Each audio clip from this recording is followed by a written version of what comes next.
Hello friends, সবাইকে নমস্কার, শুভ সকাল। আজকে বৃহস্পতিবার, তাই বৃহস্পতিবারের আমার পুজোর কাজটা একটু বেশিই থাকে, কারণ ওই দিন মা লক্ষ্মী নারায়ণকে অনেক ধোয়াপালি করতে হয়, আর তাছাড়া সব কিছু নতুন করে আবার গোছাতে হয়। আমার সোমবার, বৃহস্পতিবার আর একাদশীর দিনকে অনেকটাই কাজ থাকে।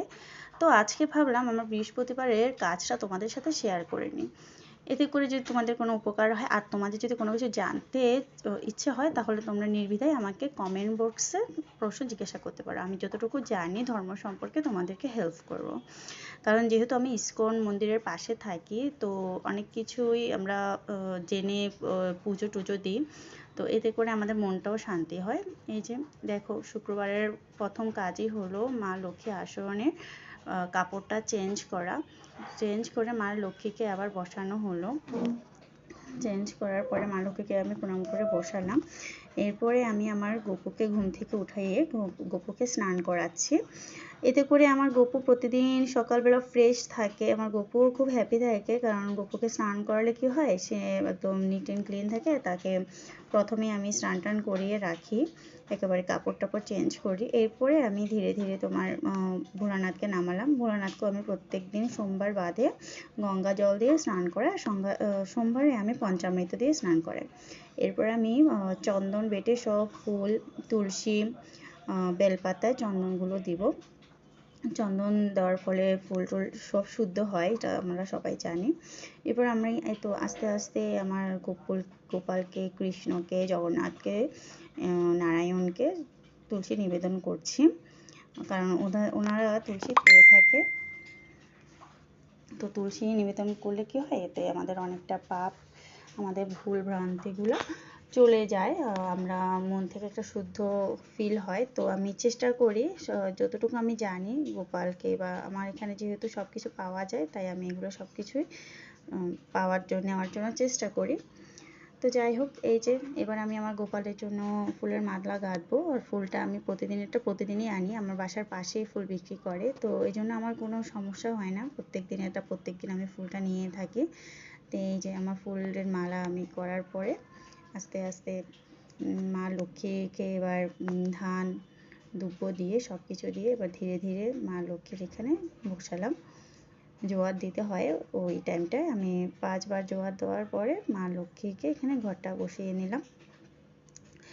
এরপরে ধীরে ধীরে এই যে আমার গোপালকে আমি রেডি করাচ্ছি, রেডি করি। আমার গোপালও খুব সুন্দর লাগছে। আমার গোপাল দেখলেই না আমার গোপালকে আমি সবসময় সাজিয়ে রাখি।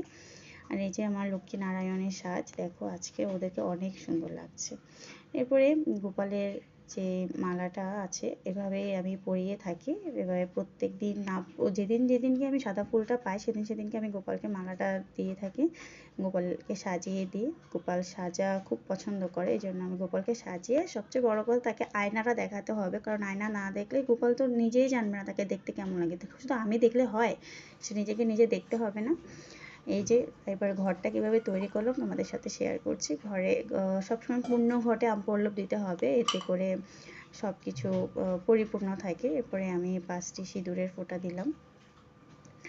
5টি সিঁদুরের ফোঁটা দেওয়ার পরে আমি এখন আমপল্লব বসাবো এটার উপরে।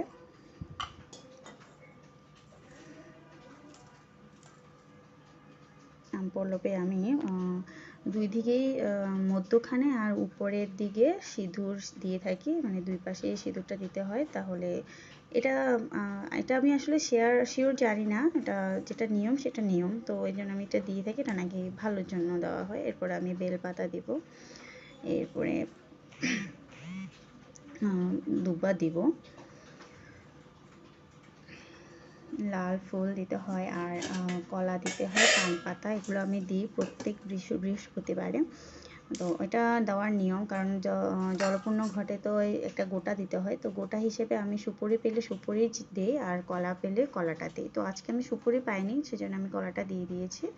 আর মা লক্ষ্মী যেহেতু লাল ফুল খুব পছন্দ করে, সেই জন্য মা লক্ষ্মীকে আমি সবসময় লাল ফুলটা দেওয়ার জন্য চেষ্টা করি বৃহস্পতিবারে।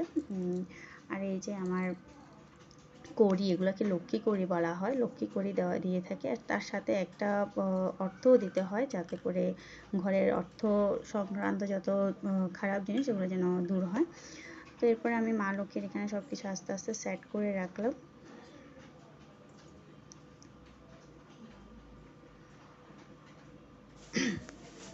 এবার আমি আমি পান পাতাটা দিতে ভুলে গিয়েছিলাম। এবার পান পাতাটা আমি নিচ্ছি, পান পাতাটা নিয়ে ঘটের উপরে দিব। এবার আমি আস্তে আস্তে করে সবগুলো পুজোটার কাজ কমপ্লিট করছি।